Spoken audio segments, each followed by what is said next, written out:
Saudações, alunos da terceira série. Estamos começando mais uma aula de história. Uma aula que a gente vai tratar a conclusão da Primeira Guerra Mundial. O que essa guerra, essa Primeira Guerra Mundial, representou para o mundo ali da frente, o que ela mudou no mundo. Então, qual é o objetivo da nossa aula de hoje? É compreender as consequências da Primeira Guerra Mundial. O que mudou na Europa, o que ficou melhor, o que ficou pior, como ficaram os governos europeus. Acabaram-se realmente as disputas ou essas disputas continuaram? Vai haver mais conflitos ou não? Vamos lembrar que eles consideravam a Primeira Guerra Mundial a guerra que acabaria com todas as guerras. Oh, doce ilusão! Mas vamos lá, vocês lembram quais foram os motivos que levaram a Europa a iniciar a Primeira Guerra Mundial? Você sabe quais foram as grandes alianças militares dessa guerra e quem saiu vitorioso dessa guerra? Então, vamos relembrar aqui. Quais foram os motivos? Disputas econômicas e imperialistas, além de um grande sentimento nacionalista que criaram um clima de atrito entre os grandes países capitalistas europeus. Então você vai ter principalmente o nacionalismo e as disputas imperiais. Esses motivos vão levar. Claro que você vai ter o grande estopim, que é o assassinato do herdeiro austríaco. Sabe quais foram as grandes alianças militares dessa guerra e quem saiu vitoriosa? Bom, foram duas grandes alianças. Uma delas, inicialmente, fazia parte da Rússia, a França e a Inglaterra, a Tríplice Entente, e a outra, inicialmente, fazia parte da Alemanha, Itália e Áustria-Hungria. Isso no momento inicial.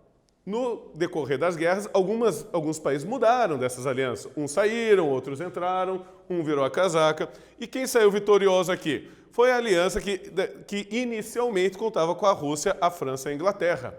Essa foi a aliança que saiu vitoriosa no final da guerra. Lembrando que aqui a Rússia já havia saído da guerra, pois estava sofrendo uma revolução em seu território, e os Estados Unidos e a Itália haviam entrado nessa aliança para ajudar uma movimentação no fim da guerra. Você sabia que a Grande Guerra também foi uma guerra de família? Todos os grandes monarcas da Europa tinham um vínculo de parentesco entre eles. A maioria desses monarcas que se envolveram na Primeira Guerra Mundial eram todos netos da rainha Vitória, da Inglaterra, tá? Que ela era considerada a avó da Europa. Aqui nós temos uma cena, você tem o líder alemão, o Kaiser, junto com o rei da Inglaterra, que era seu tio. Aqui no outro lado nós temos de novo o Kaiser, junto com o czar Nicolau II, da Rússia, que era seu primo. E o Jorge VII, que vai assumir aqui depois a monarquia inglesa, se colocar ele no lado do czar da Rússia, tem fotos disso, eles são muito iguais, que também são primos, tá? O Jorge, que também era tio do Nicolau II. No fundo, era uma grande guerra de família. Todas as grandes monarquias inglesas, europeias, tinham laços familiares entre seus líderes. A Primeira Guerra Mundial pode ser considerada o fim do antigo regime. Lembra aquele antigo regime que a gente falava antes da Revolução Francesa, dos monarcas absolutistas com muitos poderes? A gente fala que na França o antigo regime acabou com a Revolução Francesa. Mas, gente, ainda você vai ter muitos vestígios daquele feudalismo e do antigo regime em vários países europeus. A Primeira Guerra Mundial é que acaba com isso mesmo, tá? Pois foi por causa da Primeira Guerra Mundial que grandes monarquias autoritárias sucumbiram a essa guerra. Tá? Por isso, muitos países e povos se tornaram independentes após a queda de antigos impérios. Então, compreender esse processo possibilita entender outros conflitos decorrentes de decisões ali tomadas. Qual que seria o maior desses conflitos? A Segunda Guerra Mundial. A Segunda Guerra Mundial ela aconteceu exatamente porque a Primeira Guerra Mundial não resolveu os conflitos. Certo? Então vamos pensar aqui como que era a Europa no início da guerra. Você vai ter então duas grandes alianças, ó, o Império Alemão, o Império Austro-Húngaro e a Itália, a Aliança Central. E daí nós temos o Reino Unido, a França e a Rússia do outro lado. Aqui na região dos Balcãs, nós temos Montenegro, Albânia, vários aí países aí que estiveram envolvidos no conflito. E tivemos o Império Otomano. Na parte norte, Suécia, Noruega, Dinamarca, vários países aqui que se mantiveram neutros nesse conflito. Olha o que a guerra fez com o mapa da Europa. Vários países foram inventados. A Turquia, o Império Turco-Otomano, se fragmentou. Você vai ter Turquia, Síria, Iraque, vários países aí criados. A Rússia deixou de existir e depois da Revolução se torna União Soviética, o primeiro país socialista da história. E vários países são criados aqui. A Finlândia, Estônia, Letônia, Lituânia, Polônia, Tchecoslováquia. O Império Austríaco deixa de existir também. Você vai ter a Áustria e a Hungria. Vários países dos Balcãs se juntam e criam a Iugoslávia. Então você tem uma grande mudança aqui. E ainda mais, você vai ter regiões de conflitos ainda entre esse mapa. Como, por exemplo, o corredor polonês aqui. Porque uma parte aqui vai ficar a Alemanha, aqui a Alemanha, e no meio, para dar um porto para a Polônia, você tem esse território, que vai se tornar muito importante para compreender a Segunda Guerra Mundial, o início disso aí. Então veja como o mapa mudou. Muitas dessas mudanças ainda estão em conflito até hoje. Mas vamos para a nossa atividade. Comparando o mapa político europeu antes e depois da Primeira Guerra Mundial, o que nos é permitido concluir? Vocês têm um tempo aí para pensar e a gente já retorna.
Então, alunos, responderam?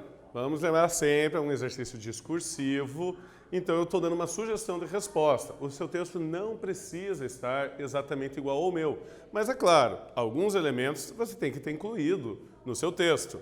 Comparando o mapa político europeu antes e depois da Primeira Guerra Mundial, o que nos é permitido concluir?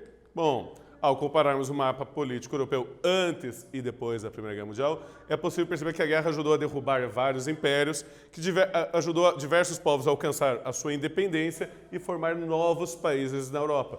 O problema da formação desses novos países é que muitos deles vão ter suas fronteiras estabelecidas sem que os outros países gostem muito. Então você continua tendo disputas territoriais de fronteiras. Mas a grande criação que concluiu, colocou a chave final na Primeira Guerra Mundial, foi o chamado Tratado de Versalhes, que ele foi imposto à Alemanha em 1919. A guerra ela acaba em 1918, é assinado o cessar-fogo, mas ainda daí que eles começam as negociações para a paz. Se essas negociações não der certo, a guerra poderia continuar. E o tratado só fica pronto em 1919. Então, após a assinatura do cessar-fogo em 1918, os líderes das nações vitoriosas se reuniram com os derrotados em Versalhes, na França, para negociar os termos de paz. Essa reunião ficou marcada pelos 4 grandes que eu trago aí. São os embaixadores ou chefes de estados dos Estados Unidos, da Inglaterra, da França e da Itália. Esses aí vão ser os autores do Tratado de Versalhes. Eles que vão fazer a imposição de Versalhes, que vai ser bastante problemática. O tratado que foi feito foi imposto à Alemanha. A Alemanha não podia negociar, ela nem podia participar das mesas de negociação. Eles se reuniram sem o embaixador alemão, fizeram o acordo, saíram e deram, ó, você vai ter que assinar isso aqui. E o tratado impunha termos muito punitivos à Alemanha. Mesmo, só um país não concordou muito com esse tratado, que foi os Estados Unidos, que ele queria uma guerra sem vingança, um fim de guerra sem vingança, porque ele achava que isso poderia gerar novas guerras. Será que ele estava certo? Mas os demais países, a Itália, a França e a Inglaterra, principalmente a França, ofereceram termos bastante punitivos para a Alemanha. O tratado tinha apenas 256 cláusulas, termos. Todos eles puniam a Alemanha. Todos eles eram de punição. Entre elas, a perda de 20% de todo o território alemão, o país da Alemanha se diminuía, eles deviam devolver, então, a Alsácia-Lorena, por exemplo, para a França, a perda de todas as colônias que eles tinham na África e na Ásia. Também, eles vão ser condenados a pagar todo o custo de guerra, tanto civil quanto militar, que qualquer país envolvido teve. Vamos lembrar que a Primeira Guerra Mundial tinha custado 180 bilhões de dólares. E vamos lembrar que a Alemanha justamente se rendeu porque ela não aguentava mais economicamente a guerra. Ela estava falida financeiramente e se rebelou. Daí ela negociou a paz. E agora que ela negociou a paz, ela tem uma multa para pagar. O custo de toda a guerra ela deveria pagar para as nações que venceram.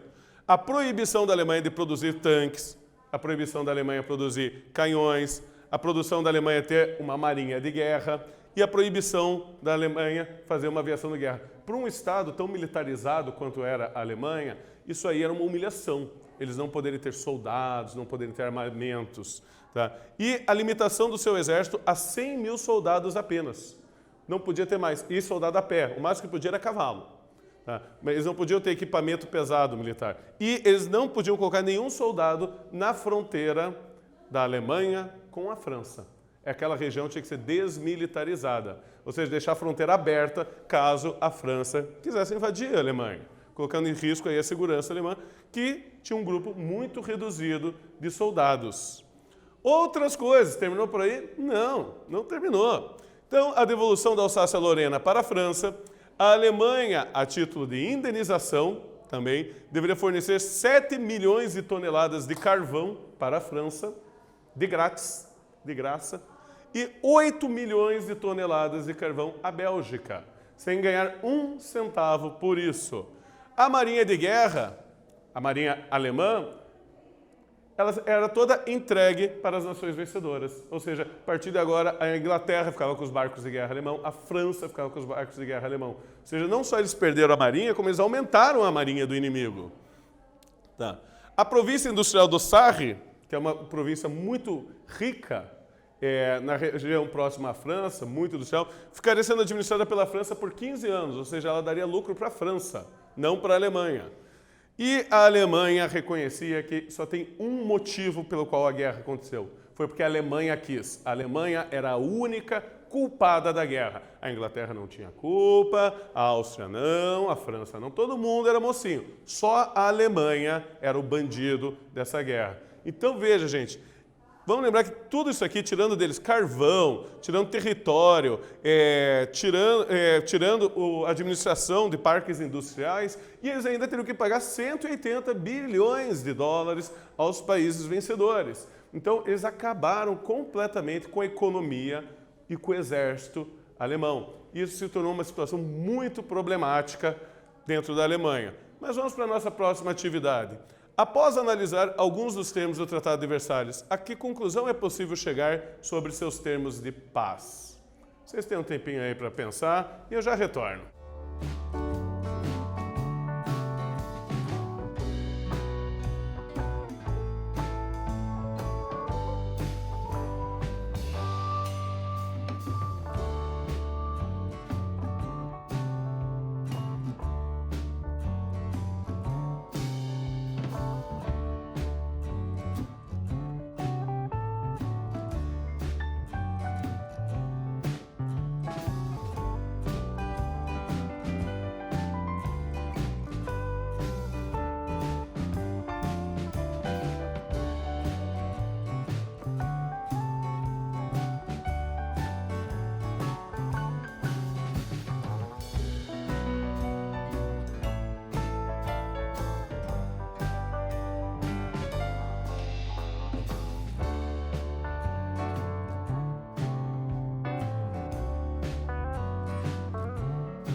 Então, alunos, respondido?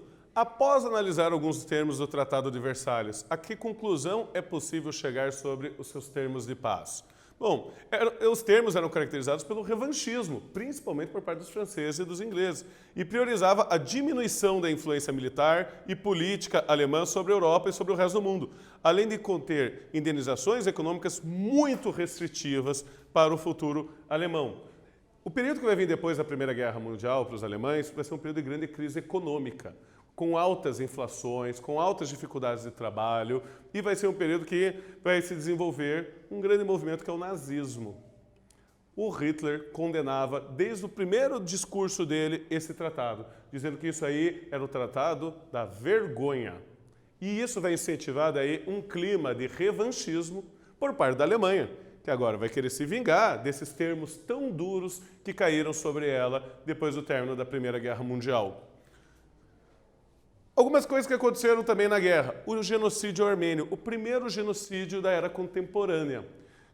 Acusados de apoiar o Império Russo, os armênios que viviam sob o Império Turco-Otomano foram sistematicamente mortos pelo governo. Esse aí é considerado o primeiro genocídio do século XX. Eles passaram a matar. Bastasse ser armênio, você era morto. Antes de acontecer outros genocídios, que no século XX aconteceram diversos, infelizmente, houve o genocídio armênio. Isso é uma situação de conflito até hoje entre a Turquia e a Armênia, porque a Turquia diz que não houve genocídio, que o que houve foi uma grande fome que matou tanto armênios quanto turcos.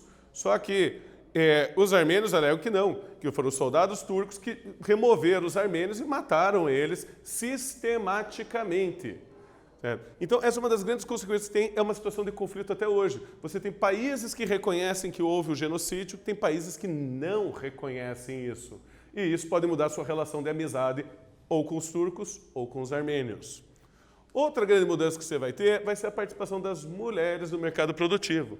A Grande Guerra mobilizou uma população masculina muito grande para o combate, cerca de 70 milhões de soldados. Só que você precisava produzir ainda, produzir munições, produzir armas. O que vai acontecer? As mulheres agora passam a viver nas fábricas, passam a trabalhar e fazer essa produção. Elas passam a ganhar seu próprio salário. Elas passam a ter sua própria vida. Muitas cidades na Alemanha e na França ficaram desertas de homens. Só tinha crianças, idosos, feridos da guerra e mulheres. Então as mulheres passaram aí a participar da produção, passaram a poder sair, ter liberdade delas irem mesmo no cinema sem depender do marido e começam a ganhar cada vez mais a sua independência. Elas foram fundamentais, essas mulheres, para a produção de armas, que estavam matando os maridos delas também, né? Mas com o fim da guerra, os homens retornam e eles querem seus cargos de volta, as mulheres são despedidas, e aí vai ganhar muita força o movimento sufragista.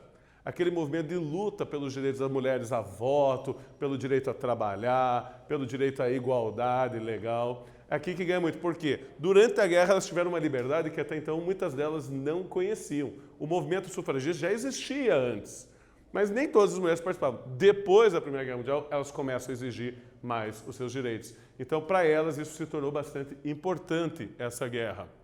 Tá. Outra herança da guerra, ficou muito famosa, vem aqui com a frase do historiador Eric Hobsbawm, em seu livro A Era dos Extremos. Ele fala para a gente, outro motivo, porém, era a nova impessoalidade da guerra. A guerra se tornou algo impessoal. Você não tem mais aquele contato pessoal de olhar teu inimigo. Da guerra. Isso porque matar a impessoalidade da guerra que tornava o matar e o estropiar uma consequência remota de apertar um botão ou virar uma alavanca. Você não tinha mais aquela ação pessoal dos dois se enfrentando de frente, corpo a corpo, vendo o seu adversário sofrendo. Você ia lá apertar um botão no canhão ali, você nem sabia quem que era a pessoa que morria. A tecnologia tornava suas vítimas invisíveis. Diante dos canhões permanentemente fixos na frente ocidental, estavam não homens, mas apenas estatísticas. Então, agora a guerra ela começa a se tornar uma guerra mais fria de sentimentos. E com isso, ela vai se tornando cada vez menos romântica, menos idealizada. Tá? Então, vamos para mais uma atividade. A Primeira Guerra Mundial significou grandes mudanças na sociedade contemporânea. Quais mudanças nós podemos citar aqui? Vocês vão ter um tempinho aí para responder e eu já retorno.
Então, pensaram? Responderam?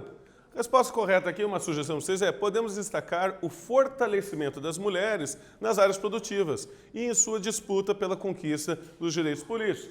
Podia falar também da impessoalidade da guerra, podia falar também da invenção do genocídio, mas isso aqui é uma característica aqui que vale a pena destacar da Primeira Guerra Mundial, que trouxe para o progresso da luta das mulheres. Tá? Então, retomada, o que nós vimos na aula de hoje? A Primeira Guerra Mundial resultou em grandes mudanças sociais e políticas para a Europa, com grandes impactos na década seguinte. E o outro, os acordos firmados no final da guerra, como o Tratado de Versalhes, trouxeram graves consequências, não apenas para os países derrotados, mas para todo o planeta. Muitos historiadores dizem que a Segunda Guerra Mundial não é nada mais nada menos do que a continuação da Primeira Guerra Mundial. Então, agradeço a todos, tchau para vocês.